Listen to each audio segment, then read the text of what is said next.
As Jesus was walking along, he saw a man who had been born blind. Teacher, whose sin caused him to be born blind? Was it his own, or his parents' sin? His blindness has nothing to do with his sins or his parents' sins. He is blind so that God's power might be seen at work in him. As long as it is day, he must keep on doing the work of him who sent me. Night is coming, when no one can work. While I am in the world, I am the light for the world.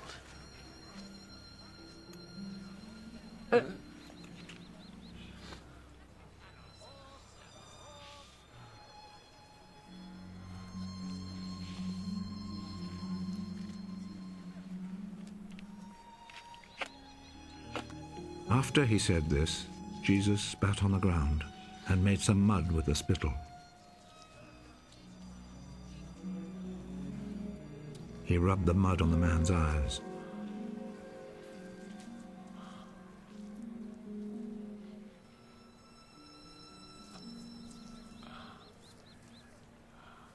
Go and wash your face in the pool of Siloam. This name means sent.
So the man went, washed his face, and came back, seeing.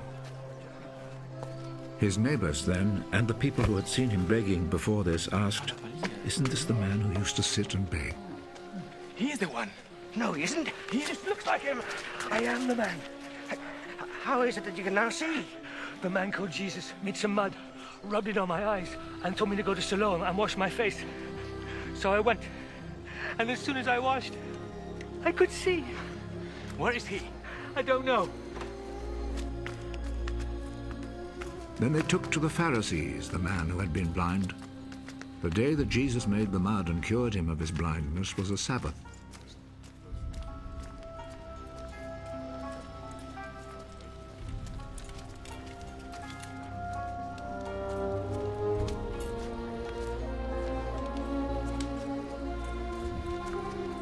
The Pharisees then asked the man again how he had received his sight.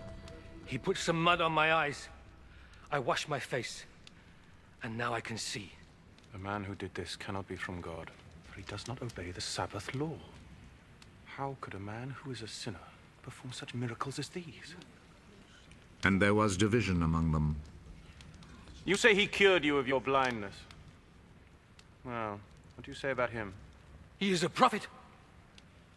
The Jewish authorities, however, were not willing to believe that he had been blind and could now see, until they called his parents. Is this your son? You say that he was born blind. How is it then that he can now see? We know that he is our son, and we know that he was born blind. But we don't know how it is that he is now able to see, nor do we know who cured him of his blindness. Ask him. He is old enough and he can answer for himself. His parents said this because they were afraid of the Jewish authorities, who had already agreed that anyone who said he believed that Jesus was the Messiah would be expelled from the synagogue. That is why his parents said, "He is old enough, ask him." A second time, they called back the man who had been born blind.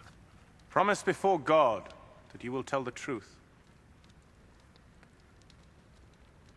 We know that this man who cured you is a sinner. I do not know if he is a sinner or not. One thing I do know. I was blind. And now I see.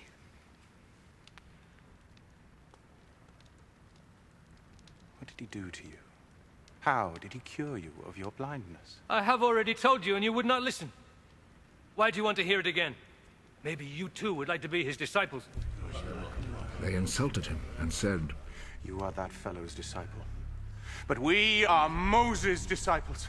We know that God spoke to Moses. As for that fellow, however, we do not even know where he comes from. What a strange thing that is. You do not know where he comes from, but he cured me of my blindness. We know that God does not listen to sinners. He does listen to people who respect him and do what he wants them to do. Since the beginning of the world, nobody has ever heard of anyone giving sight to a person born blind. Unless this man came from God, he would not be able to do a thing! You were born and brought up in sin! And you are trying to teach us. and they expelled him from the synagogue.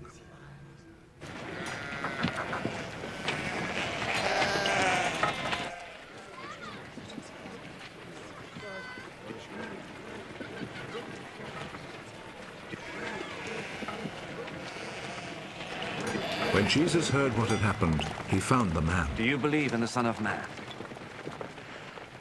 Tell me who he is, sir, so that I can believe in him. You have already seen him. And he is the one who is talking with you now.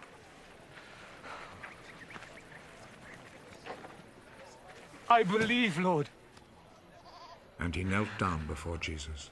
I came to this world to judge, so that the blind should see, and those who see should become blind. Some Pharisees who were there with him heard him say this and asked him, Surely you don't mean that we are blind too?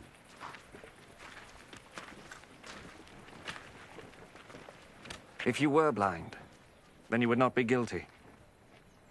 But since you claim that you can see, this means that you are still guilty.